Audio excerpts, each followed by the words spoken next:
निवांत. बारामतीमध्ये पोटनिवडणूक लागलेली आहे आणि अशामध्ये अभिजित बिचुकले यांनी लक्ष वेधलेलं आहे. त्यांनी उमेदवारी अर्ज ठेवलेला आहे.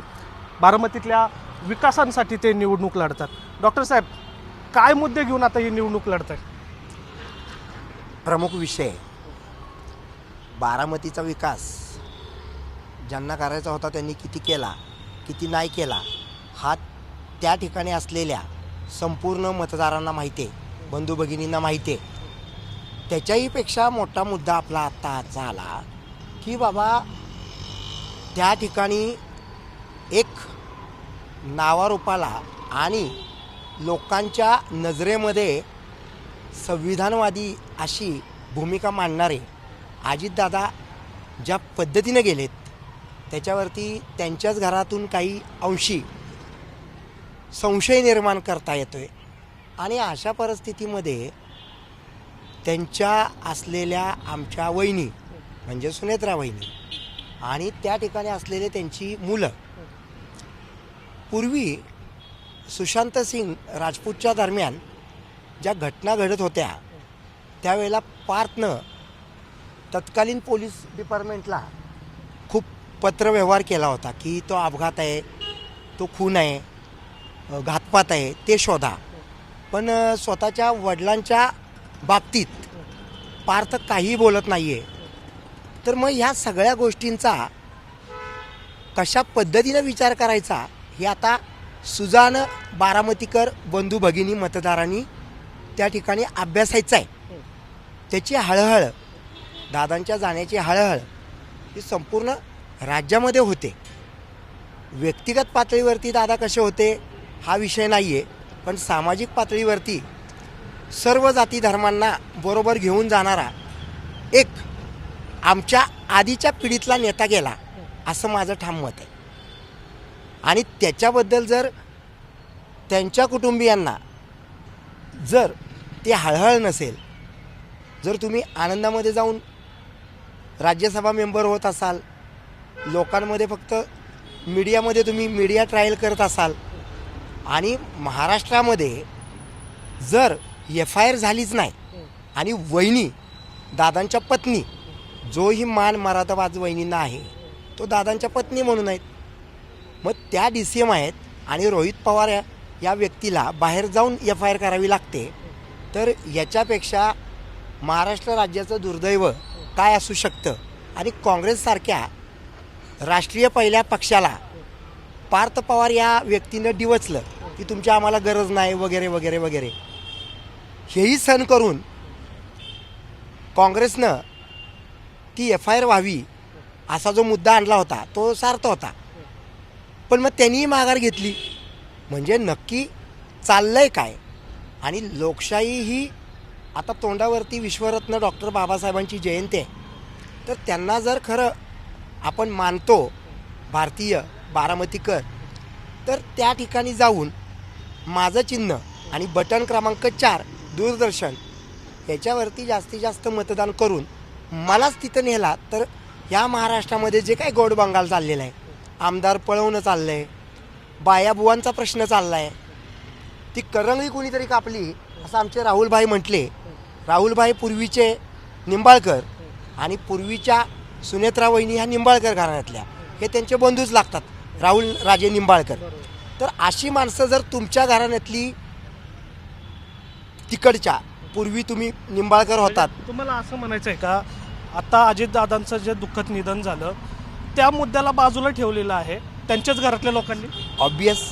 आणि दुसरी गोष्ट, 55 अर्ज तिकडं आले माझा धरून, माझे सोडले तर 54. मी लढतो तो माझं दूरदृष्टी आहे. मला माझ्या आईवडिलांचं नाव भारतामध्ये, देशामध्ये, इतिहासामध्ये मोठं करायचं आहे, माझ्या मित्रबंधूंचं नाव मोठं करायचं आहे.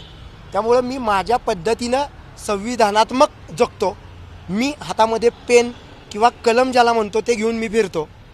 तर त्या पद्धतीनं मी माझा इतिहास घडवायचं काम करण्यासाठी मी लढणारच होतो. आणि माझा अधिकार होता बारामतीवरती, कारण तुम्ही होताच सगळे, तुमच्यामुळे माझं खूप नाव झालं. त्यामुळे मीडियाचा मी आभारी आहे. दादा हयात असताना 2024च्या ऑक्टोबरमधली निवडणूक आपण लढली, त्यामुळे मग त्यावेळेला मी होतो, तेव्हा ऑब्वियस मी गेलो. पण जे 54 अर्ज माझ्या व्यतिरिक्त तिकडं आले, हा सुनेत्रा वहिनी त्यांची जी टीम आहे, हे जे मेन त्यांचे कोण मुसळे, चोबे, ढोबे, नागडे, उगडे, हे निवडणूक त्यांनी स्वतः लादवून घेतली. तर या बऱ्याच गोष्टी आहेत, त्यांच्याबद्दल मला काहीच बोलायचं अपक्ष ही निवडणूक अपक्ष व्हावी असं वाटत होतं का? नाही. बिनविरोध बघा, एक लक्षात ठेवा, अजितदादांबरोबर जीवनात पहिल्यांदा मी जेव्हा भेटलो त्यांना, त्यावेळेला माझं वय सरासरी 23-24 होतं. जस्ट मला वाटतं माझा कविता संग्रह बाजारामध्ये आला होता क्षितिज म्हणून, आणि दादा त्यावेळेला अगदी काय म्हणतात जोशामध्ये, आणि दादांमध्ये माझ्यामध्ये सरासरी 17-18 वर्षांचं हे गॅप होता, आणि त्यामुळे ते सिनियर होते.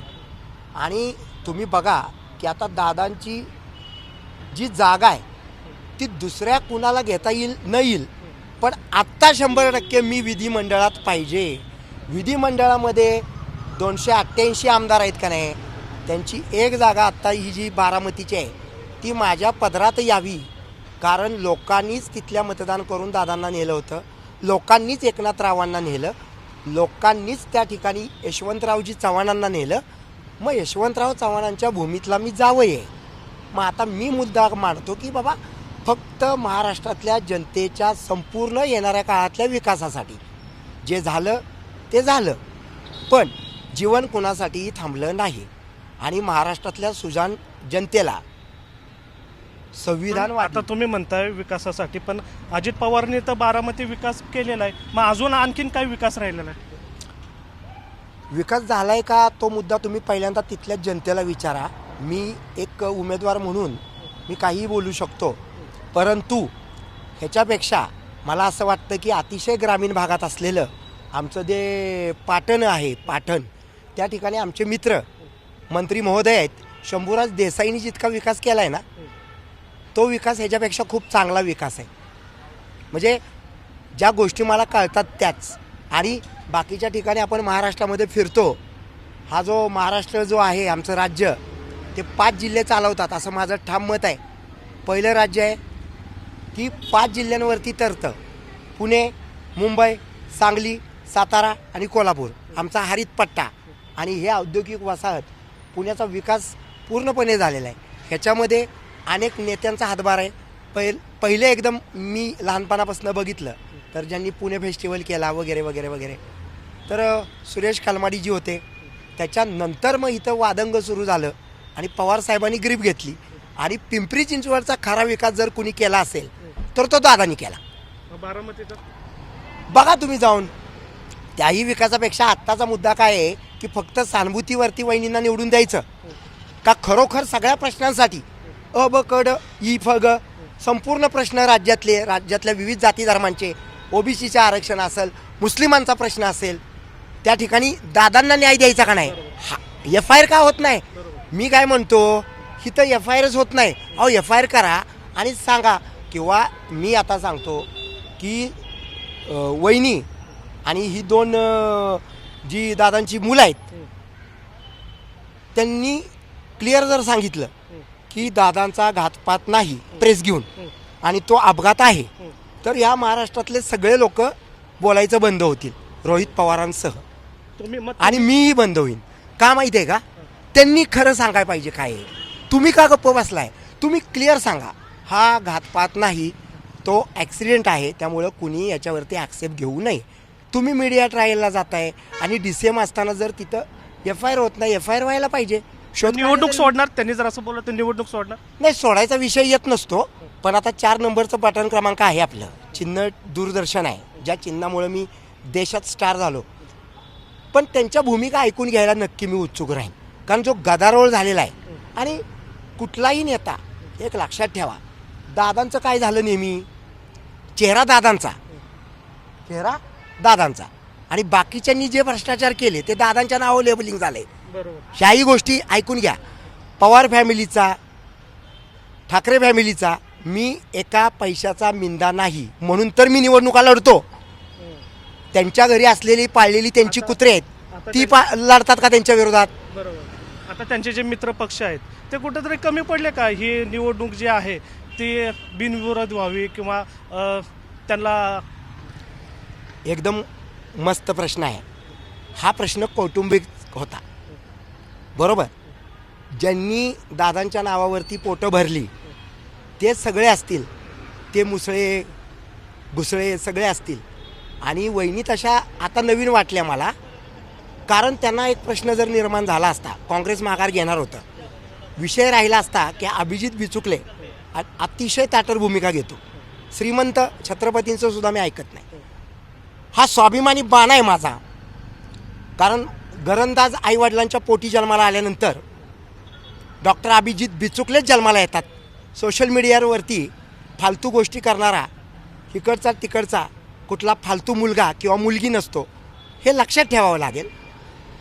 त्यांनी जर मनावर घेतलं असतं, तुम्ही यावं लागतं ना. तुम्ही आज मला फोन केलात, दादा बाईट पाहिजे, मग मी तुम्हाला म्हणलो का की नका येऊ, रागावलो का? या म्हटल्यानंतर 5-10 मिनिटांचा उशीर होणारच होता, गाडीत नाही यायचं होतं.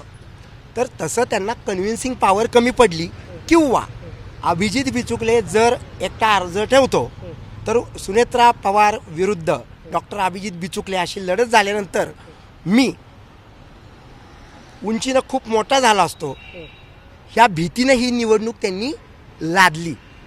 त्यांनी कन्व्हिन्स करायला पाहिजे होतं ना प्रत्येक माणसाला जाऊन.